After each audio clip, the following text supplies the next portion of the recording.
صبح санаи 23 апрели соли ҷорӣ ба қисми навбатдорӣ шуъбаи вазорати корҳои дохилии ду дар ноҳияи Шоҳмансури шаҳри Душанбе оид ба сар задани ҷинояти куштор дар кӯчаи Аминҷон Шукӯҳи ноҳияи мазкур хабари фаврӣ расид. Дарҳол гурӯҳи фаврии тафтишотӣ ба ҷои ҳодиса ҳозир гардида муайян намуданд, ки ҷасади беҷон ва дар хун оғӯштаи марде дар манзили истиқоматиаш хобидааст. нишонаҳои ҷасад аз он шаҳодат медоданд, ки нафари ҷинояткоре бо як бераҳмии махсус ба воситаи корд ӯро ба қатл расонидааст. дар натиҷаи пешбурди маҷмӯи чорабинои оперативии ҷустуҷӯӣ муайян карда шуд, ки ин ҷинояти мудҳишро на шахси бегона, балки ҳамзисташ Шаҳрванд Эшонқулова Мавлуда соли таваллудаш 1982 содир намудааст.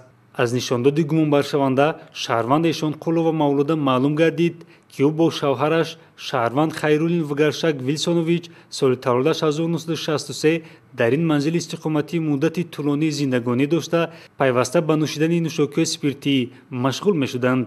аз ҷумла худи ҳамон шаб нӯшокиҳои спиртии мадҳушкунандаро аз ҳад зиёд истеъмол намуда, дар натиҷа байнашон нофаҳмоии лафзӣ ба миён омадааст. дар натиҷа гумонбаршаванда Эшонқулова Мавлуда бо корди ошхонагӣ якчанд маротиба ба қисматҳои ҳаётан муҳими шавҳараш зарба зада, бо як бераҳмии махсус ҳамзисташро ба қатл расонидааст. анаминҷода ҳами кор шидагӣ буд дар ҳами хона.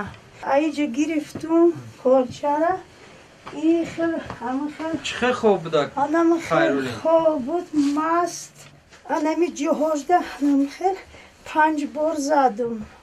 содиршавии ин кирдори ҷиноятии мудҳиш аз он шаҳодат медиҳад, ки маҳз нӯшидани маводҳои спиртӣ ва костагии ахлоқу набудани маърифати оиладорӣ сабабгори сар задани ин ҳодисаи гӯшношунид гардид. акнун гумонбаршаванда Эшонқулова Мавлударо мебояд барои амалҳои содир намудааш дар назди қонун ҷавоб гӯяд.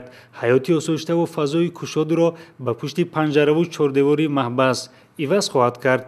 айни замон нисбаташ ба моддаи 104 кодекси ҷиноятии ҷумҳурии Тоҷикистон, яъне одамкушӣ, дар прокуратураи ноҳияи Шоҳмансур парвандаи ҷиноятӣ оғоз гардида, ӯ дар ҳабси пешакӣ қарор дорад.